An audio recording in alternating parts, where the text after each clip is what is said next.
یہ फरवरी 627 ईस्वी के आगाज के दिन थे। मुख्तलिफ कबाइल के लड़ाका दस्ते मक्का में जमा होने लगे।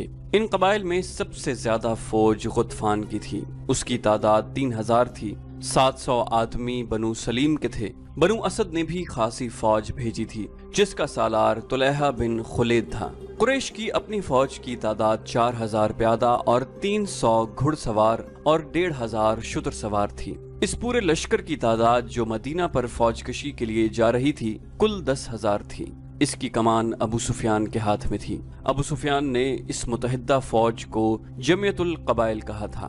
इनमें से कुछ कबाइल मक्का में नहीं थे।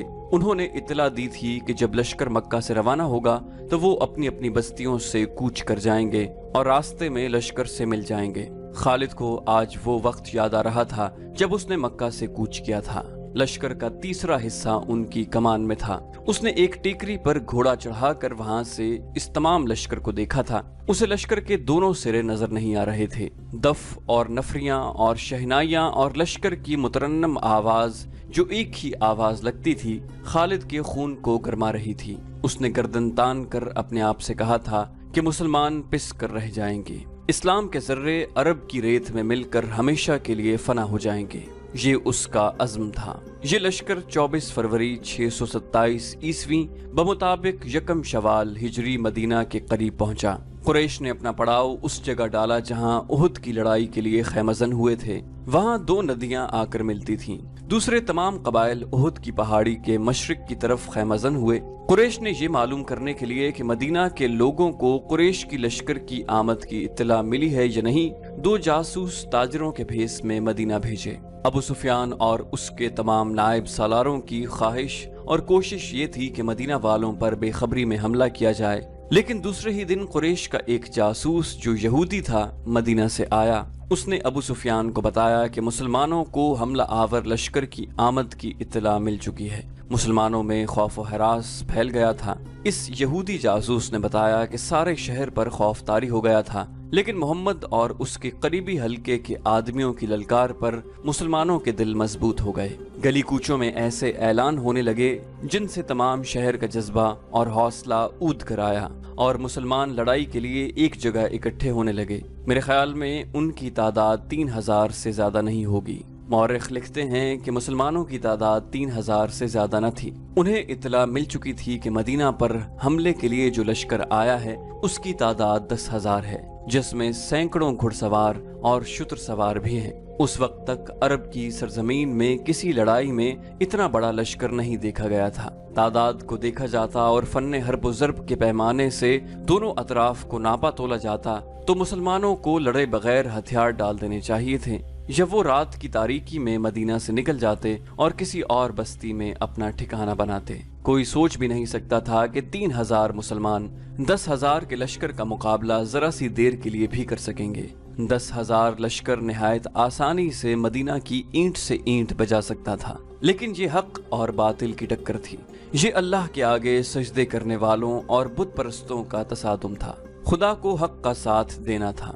खुदा को अपने उस अजीम पैगाम की लाज रखनी थी जो उसकी ज़ात बारी ने गार हिरा में अरब के सुपूत को दिया था और उसे रिसालत अता की थी। खुदा उनका साथ देता है जिनके दिलों में हक और सिद्क होता है। ये नबी करीम सल्लल्लाहु अलैहि वसल्लम की ललकार थी जो मदीने के गली कूचों में सुनाई दे रही थी। लेकिन ए अल्लाह की इबादत करने वालों, खुदा तुम्हारा साथ उसी सूरत में देगा जब तुम दिलों से खौफ व हिरास निकाल कर एक दूसरे का साथ दोगे और अपनी जानें अल्लाह की राह में कुर्बान कर देने का अज़्म करोगे। जो हमारे अल्लाह को नहीं मानता और जो हमारे दीन को नहीं मानता वो हमारा दुश्मन है और उसका कत्ल हम पर फर्ज है। याद रखो, कत्ल करने के लिए कत्ल होना भी पड़ता है। ईमान से बढ़कर और कोई ताकत नहीं जो तुम्हें दुश्मन से बचा सकेगी। तुम्हें दिफा मदीने का नहीं अपने अकीदे का करना है। अगर इस अज़्म से आगे बढ़ोगे तो 10,000 पर गालिब आ जाओगे। खुदा सोए हुए या खौफजदा इंसान को मौज़े नहीं दिखाया करता। अपने अकीदे और अपनी बस्ती के दिफा का मौज़ा तुम्हें खुद दिखाना है। नबी करीम सल्लल्लाहु अलैहि वसल्लम ने मदीने का हौसला इस कदर मजबूत कर दिया था कि वो इस बड़े लश्कर के मुकाबले के लिए भी तैयार हो गए। لیکن رسول خدا صلی اللہ علیہ وسلم اس سوچ میں ڈوب گئے تھے کہ اتنے بڑے لشکر سے مدینہ کو بچانا کس طرح ممکن ہو سکتا ہے۔ آپ صلی اللہ علیہ وسلم کو یہ تو پورا یقین تھا کہ خدا حق پرستوں کے ساتھ ہے، لیکن حق پرستوں کو خود بھی کچھ کر کے دکھانا تھا۔ بچاؤ کی کوئی صورت نظر نہیں آ رہی تھی۔ خدا نے اپنے نام لیواؤں کی مدد کا انتظام کر رکھا تھا۔ وہ ایک انسان تھا جس نے عمر کے آخری حصے میں اسلام قبول کیا تھا۔ اس انسان کا نام سلمان فارسی تھا۔ سلمان فارسی رضی اللہ عنہ آتش پرستوں کے مذہبی پیشوا تھے، لیکن وہ شب و روز حق کی تلاش میں سرکردہ رہتے تھے۔ وہ آگ کو پوجتے تو تھے، لیکن آگ کی تپش میں اور چمک میں انہیں وہ راز نظر نہیں آتا تھا جسے وہ پانے کے لیے بےتاب رہتے تھے۔ عقل و دانش میں ان کی ٹکر کا کوئی نہیں تھا۔ آتش پرست انہیں بھی اسی طرح پوجتے تھے جس طرح آگ کو۔ جب سلمان فارسی کی عمر بڑھاپے کی دہلیز پھلانگ کر خاصی آگے نکل گئی تو ان کے کانوں میں عرب کی سرزمین کی ایک انوکھی آواز پڑی، خدا ایک ہے، محمد صلی اللہ علیہ وسلم اس کا رسول ہے۔ یہ آواز سلمان فارسی کے کان میں گھر بیٹھے نہیں پڑی تھی۔ ان کی عمر علم کی تلاش میں سفر کرتے گزر رہی تھی۔ وہ تاجروں کے قافلے کے ساتھ شام میں آئے تھے، جہاں قریش کے تاجروں کے قافلے اور کچھ مسلمان تاجر بھی جایا کرتے تھے۔ قریش کے تاجروں نے سلمان فارسی رضی اللہ عنہ کو طنزیہ اور مزاحیہ انداز میں بتایا کہ ان کے قبیلے کے ایک آدمی کا دماغ چل گیا ہے اور اس نے نبوت کا دعویٰ کیا ہے۔ ایک تو مسلمانوں نے عقیدت مندی سے سلمان فارسی کو نبی کریم کا عقیدہ اور آپ صلی اللہ علیہ وسلم کی تعلیمات سنائیں۔ سلمان فارسی یہ سب سن کر چونک پڑے۔ انہوں نے ان مسلمانوں سے کچھ اور باتیں پوچھیں۔ انہیں جو معلوم تھا وہ انہوں نے بتایا، لیکن سلمان فارسی تشنگی محسوس کر رہے تھے۔ وہ اتنا متاثر ضرور ہو گئے تھے کہ انہوں نے نبی کریم صلی اللہ علیہ وسلم تک پہنچنے کا فیصلہ کر لیا تھا۔ کچھ عرصے بعد سلمان فارسی رسول خدا صلی اللہ علیہ وسلم کے مقدس سائے میں جا بیٹھے۔ انہیں وہ راز مل گیا جس کی تلاش میں وہ مارے مارے عمر گزار رہے تھے۔ انہوں نے رسول اللہ صلی اللہ علیہ وسلم کے دست مبارک پر اسلام قبول کر لیا۔ اس وقت تک سلمان فارسی رضی اللہ عنہ بڑھاپے کے آخری حصے میں پہنچ چکے تھے۔ اپنے ملک میں سلمان فارسی صرف مذہبی پیشوا ہی نہیں تھے، وہ جنگی علوم کے ماہر تسلیم کیے جاتے تھے۔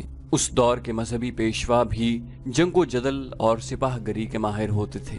علم و ادب کے عالم بھی سپاہی ہوتے تھے، لیکن سلمان فارسی رضی اللہ عنہ کو خدا نے جنگ و جدل کے امور میں غیر معمولی ذہانت دی تھی۔ اپنے ملک میں جب کوئی لڑائی ہوتی تھی یا دشمن حملہ آور ہوتا تو سلمان فارسی کو بادشاہ طلب کر کے صورتحال ان کے آگے رکھتا اور مشورے لیتا۔ نامور سالار بھی ان کے شاگرد تھے۔ وہ سلمان فارسی اس وقت مدینہ میں رسول اکرم صلی اللہ علیہ وسلم کے صحابہ کرام میں شامل تھے۔ رسول اکرم نے یہ صورتحال جو قریش نے آپ کے لیے پیدا کر دی تھی سلمان فارسی کے آگے رکھی۔ سلمان فارسی نے کہا، خندق کھود دو جو سارے شہر کو گھیرے میں لے لے۔ رسول کریم صلی اللہ علیہ وسلم اور وہاں بیٹھے ہوئے تمام صحابہ کرام اور سالار ایک دوسرے کے منہ کی طرف دیکھنے لگے کہ سلمان فارسی نے یہ کیا کہہ دیا ہے۔ عرب خندق سے واقف نہیں تھے۔ فارس میں جنگوں میں خندق کا رواج تھا۔ سب کو حیران دیکھ کر سلمان فارسی نے بتایا کہ خندق کیا ہوتی ہے اور اس سے دفاعی کام کیسے لیا جاتا ہے۔ رسول کریم صلی اللہ علیہ وسلم نے جو خود تاریخ کے نامور سالار تھے خندق کی ضرورت اور آفادیت کو سمجھ لیا، لیکن آپ صلی اللہ علیہ وسلم کے دیگر سالار شش و پنج میں پڑ گئے۔ ان کے لیے اتنے بڑے شہر کے ارد گرد اتنی چوڑی اور اتنی بڑی خندق کھودنا ناقابل فہم تھا، لیکن انہیں رسول خدا صلی اللہ علیہ وسلم کا حکم ماننا تھا۔ خندق کی لمبائی، چوڑائی اور گہرائی کا حساب لگا لیا گیا۔ رسول خدا نے خندق کھودنے والوں کی تعداد کا حساب کیا۔ آپ صلی اللہ علیہ وسلم نے کھدائی کا کام اس تعداد پر تقسیم کیا تو 110 آدمی کے حصے میں 40 ہاتھ کھدائی آئی۔ تو رسول خدا صلی اللہ علیہ وسلم نے دیکھا کہ لوگ خندق کو ابھی تک نہیں سمجھے اور وہ کھدائی سے ہچکچا رہے ہیں، تو آپ نے کدال اٹھائی اور کھدائی شروع کر دی۔ یہ دیکھتے ہی دیکھتے مسلمان کدالیں اور بیلچے لے کر نعرے لگاتے ہوئے زمین کا سینہ چیرنے لگے۔ ادھر سے اس وقت کے ایک شاعر حسان رضی اللہ عنہ بن ثابت آ گئے۔ حسان مشہور نعت گو تھے جنہیں رسول اکرم صلی اللہ علیہ وسلم اکثر اپنے ساتھ رکھا کرتے تھے۔ اس موقع پر جب مسلمان خندق کھود رہے تھے، حسان رضی اللہ عنہ نے ایسے اشعار ترنم سے سنائے کہ خندق کھودنے والوں پر وجد اور جنون کی کیفیت طاری ہو گئی۔ खंदक की लंबाई चंद गज नहीं थी, उसे मीलों दूर तक जाना था। शेखीन की पहाड़ी से लेकर जबल बिन उबैद तक ये खंदक खोदनी थी। जमीन नरम भी थी और संगलाख भी थी, और ये निहायत तेजी से मुकम्मल करनी थी, क्योंकि दुश्मन सर पर आन बैठा था। कुरैश का लश्कर इस अजीब गरीब तरीका दिफा से बेखबर उहद की पहाड़ी के दूसरी तरफ खैमजन था। उसके पीछे यहूदियों का हाथ था। चलते चलते खालिद को अपनी आवाज सुनाई देने लगी। अहले कुरैश तो ठंडे पड़ गए थे, उन पर मुसलमानों की धाक बैठ गई थी। घोड़ा अपनी मर्जी की चाल चला जा रहा था। मदीना अभी दूर था। खालिद को झेंप सी महसूस हुई। उसके कबीले कुरैश ने उसे शर्मसार कर दिया था। उसे ये बात अच्छी नहीं लगी थी कि यहूदियों के उकसाने पर उसके कबीले के सरदार और सालार अबू सुफियान ने मदीने पर हमले का फैसला कर लिया था। लेकिन वो खुश था कि हमले का फैसला तो हुआ। इतना बड़ा लश्कर जो सरजमीन अरब पर पहली बार देखा गया था, यहूदियों ने ही जमा किया था। लेकिन खालिद उस पर भी मुतमईन था कि किसी ने भी ये काम किया हो। लश्कर तो जमा हो गया था। वो उस रोज बहुत खुश था कि इतने बड़े लश्कर को देखकर ही मुसलमान मदीने से भाग जाएंगे। अगर मुकाबले पर जम भी गए तो घड़ी दो घड़ी में उनका सफाया हो जाएगा। वो उस वक्त तो बहुत ही खुश था जब उहद की पहाड़ी की दूसरी तरफ ये लश्कर खैमजन था। जिस सुबह हमला करना था, उस रात उस पर ऐसी हेजानी कैफियत तारी थी कि वो अच्छी तरह सो भी न सका। उसे हर तरफ मुसलमानों की लाशें बिखरी हुई नजर आ रही थी। दूसरी सुबह जब कुरैश और दूसरे इत्तेहादी कबाइल का लश्कर, जिसकी तादाद 10,000 थी, खैमागाह से निकलकर मदीना पर हमले के लिए शहर के करीब पहुंचा तो अचानक रुक गया। शहर के सामने एक बड़ी गहरी खंदक खुदी हुई थी। अबू सुफियान जो लश्कर के कल्ब में था, लश्कर को रुका हुआ देखकर घोड़ा सरपट दौड़ाता आगे गया। अबू सुफियान चिल्लाता जा रहा था, कुरैश के जंगजू क्यों रुक गए हैं? तूफान की तरफ बढ़ो और मोहम्मद के मुसलमानों को कुचल डालो, शहर की ईंट से ईंट बजा दो। अबू सुफियान का घोड़ा जब आगे निकल गया तो उसने घोड़े की लगाम खींच दी और उसका घोड़ा उसी तरह रुक गया जिस तरह उसके लश्कर के तमाम सवार रुके खड़े थे। उसके सामने खंदक थी, उस पर खामोशी तारी हो गई। अबू सुफियान ने गुस्सीली आवाज में कहा, खुदा की कसम, ये एक नई चीज है जो मेरी आंखें देख रही हैं। अरब के जंगजू खुले मैदान में लड़ा करते हैं। खालिद बिन वलीद को बुलाओ, अक्रिमा और सफवान को भी बुलाओ। अबू सुफियान खंदक के किनारे किनारे घोड़ा दौड़ाता ले आया। उसे कहीं भी ऐसी जगह नजर नहीं आ रही थी जहां से उसका लश्कर खंदक उबूर कर सकता।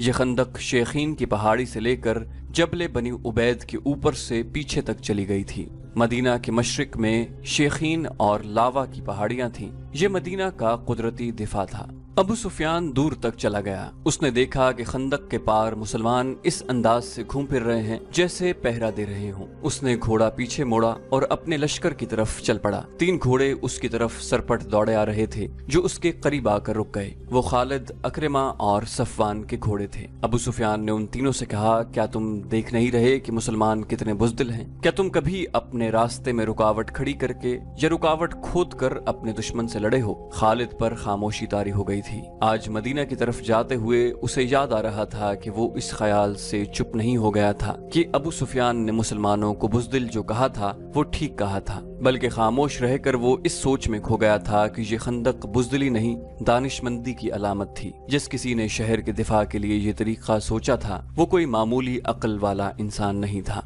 इससे पहले भी उसने महसूस किया था कि मुसलमान लड़ने में अपने जिस्म की ताकत पर ही भरोसा नहीं करते, वो अक्ल से भी काम लेते हैं। खालिद का दिमाग ऐसी ही जंगी चालें सोचता रहता था। मुसलमानों ने बदर के मैदान में निहायत थोड़ी तादाद में होते हुए कुरैश को बहुत बुरी शिकस्त दी थी। खालिद ने अकेले बैठकर उस लड़ाई का जायजा लिया था। मुसलमानों की इस फतह में उसे मुसलमानों की अस्करी दानिशमंदी नजर आई थी। कोई और बात भी थी खालिद, उसे ख्याल आया, कोई और बात भी थी। कुछ भी था, खालिद ने अपने आप को जवाब दिया, जो कुछ भी था मैं ये नहीं मानूंगा कि ये मोहम्मद के जादू का असर था या उसके हाथ में कोई जादू है। हमारी अक्ल जिस अमल और जिस मुजाहिरे को समझ नहीं सकती उसे हम जादू कह देते हैं। अहले कुरैश में ऐसा कोई दानिशमंद नहीं जो मुसलमानों जैसे जज्बे से अहले कुरैश को सरशार करके और ऐसी जंगी चालें सोचे जो मुसलमानों को एक ही बार कुचल डाले। खुदा की कसम, हम इसलिए वापस नहीं चले जाएंगे कि मुसलमानों ने हमारे रास्ते में खंदक खोद रखी है। अबू सुफियान खालिद, अक्रिमा और सफवान से कह रहा था। फिर उसने उनसे पूछा, क्या खंदक उबूर करने का कोई तरीका तुम सोच सकते हो? खालिद कोई तरीका सोचने लगा।